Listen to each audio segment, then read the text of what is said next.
The road to VensBruck wound like a pale scar through the black forests of the Alps. Most travelers never noticed it on the maps of southern Austria. And those who did were usually warned away by locals from neighboring towns. No reason to go there, they would say with a shrug, but their eyes carried something darker, as if the village itself were a memory better left unspoken. It was to this forgotten place that Martin and Elise Bauer arrived one damp autumn evening, their second-hand wagon groaning under the weight of tools and bundles of firewood. They were newly married, 27 and 25, and poorer than most beggars in the nearby market towns. Martin had inherited a sliver of land outside VensBruck from a distant uncle, and though it was little more than a crooked house and a patch of rocky soil, it was all they had. They told each other it would be a new beginning, a quiet life far from the debts and humiliations of the cities. The village greeted them with cold eyes. The houses were heavy timber and dark slate, leaning close to one another like conspirators. Smoke curled from the chimneys, carrying the smell of wet wood and something faintly metallic. Children paused their games to watch the strangers. Old women lowered their voices. At the tavern, men stared into their mugs as the newcomers passed. Not a single "good evening" followed them to their door. Their house sat at the edge of the forest, its windows clouded with grime. Inside, the walls smelled of damp stone, but the fireplace worked and the roof did not leak. That night, wrapped in one another's arms, Martin whispered that they would make it a home no matter what the villagers thought. Elise tried to believe him, though a small knot of unease tightened in her chest when the wind moaned across the eaves. Days became weeks. Martin chopped wood and tried to coax potatoes from the thin soil. Elise tended a small garden and walked to the well each morning for water. The villagers remained distant. When Elise greeted them, they looked past her, as if she was smoke.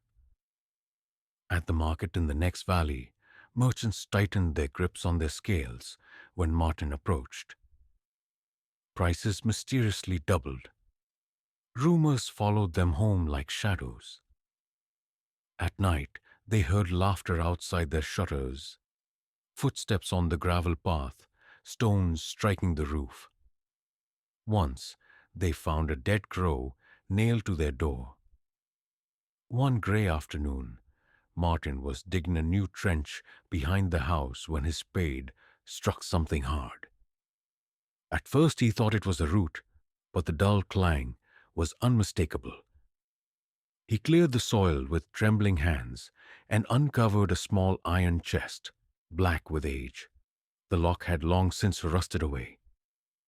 Elise, summoned from the house, knelt beside him as he pried the lid open. Inside lay a heap of gold coins, their surfaces dulled by centuries but unmistakably real. They glowed even in the weak light, each stamped with the crest of an old Habsburg emperor. Elise gasped, her breath catching in her throat.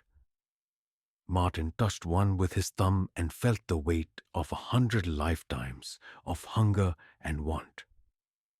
They carried the chest inside, hearts hammering. The treasure smelled of earth and old blood. That night they spoke in whispers, their eyes flicking to the shuttered windows as if the trees themselves were listening.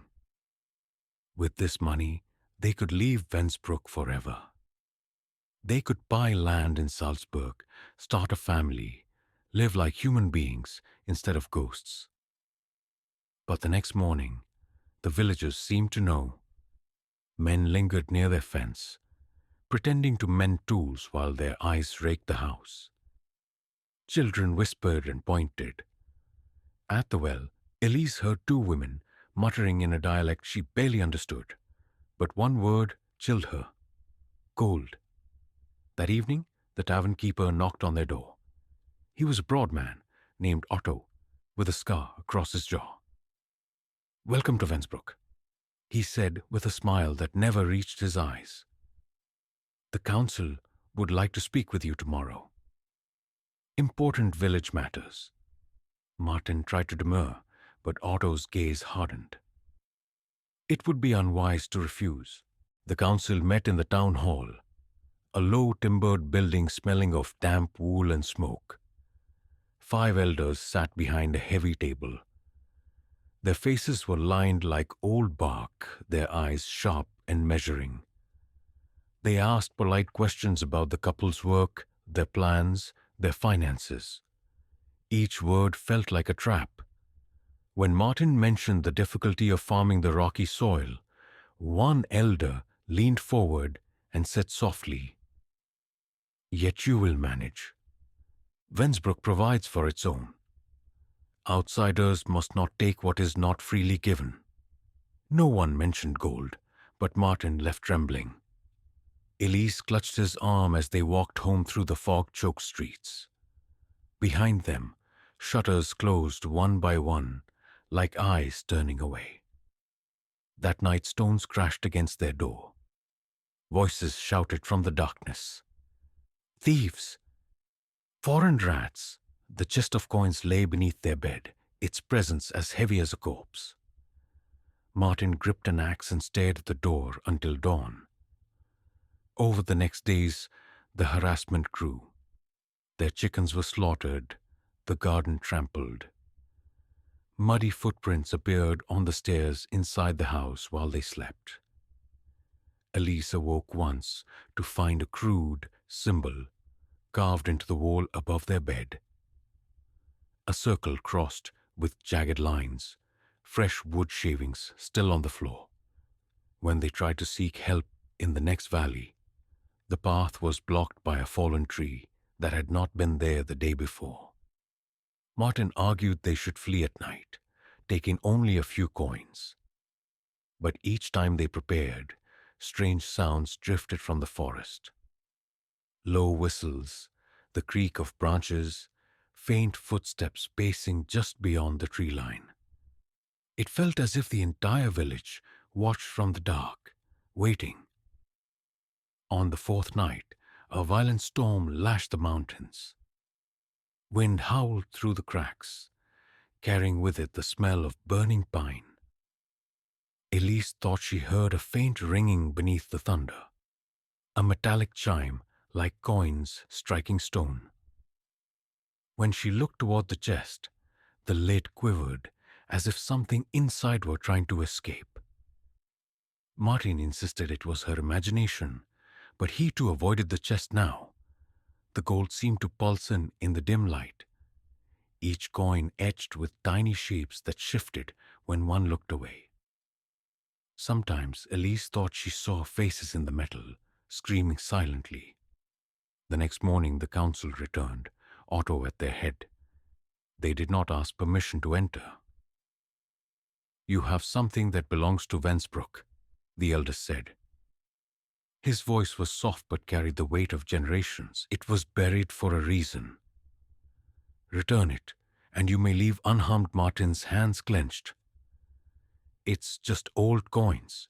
Finders keepers." The elder's eyes narrowed. "The treasure is cursed. It binds the village. Outsiders cannot carry it away. Those who try do not return." Elise begged Martin to give it back, but pride and desperation held him. He told the council to leave. Otto's smile returned, thin as a knife. "Then you will stay. Until the village decides." That night the door was barred from the outside. They heard voices chanting beyond the shutters, a low, droning rhythm that grew until the walls vibrated. The fire died, though no wind touched it. Shadows crawled across the floor like black water. Martin seized the chest and hurled it against the hearth. The lid burst open, coins scattering like sparks. A piercing wail filled the room, neither human nor animal. Elise covered her ears as the coins began to melt. their gold surfaces bubbling into dark red liquid that seeped into the cracks of the floor. The chanting stopped. Silence fell like a blow. When they dared to open the door, the village stood in perfect stillness.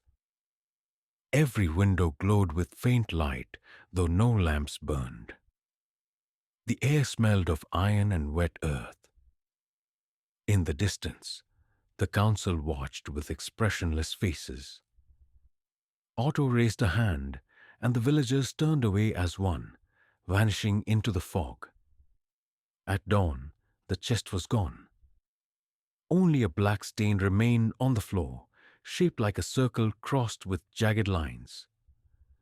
The villagers never spoke of the incident. They resumed their cold routines as if nothing had happened. No one bothered the couple again, but no one offered kindness either. Martin and Elise stayed through the winter, too frightened to leave, too poor to risk the journey. The gold had left them nothing but emptiness. Spring came late to VensBruck. When the snows finally melted, Martin discovered a new mound of earth behind the house, as if the ground itself had exhaled. He did not dig. Neither of them ever went near it. Years later, travelers passing through the region sometimes reported seeing a young couple tending a small, crooked house on the edge of the forest. They said the pair spoke little and never smiled. At night, faint ringing could be heard from beneath the soil, like coins striking stone, and the wind carried whispers in a language no one could place. No map shows the road to VensBruck anymore. Those who search for it find only endless forest and the echo of bells in the distance.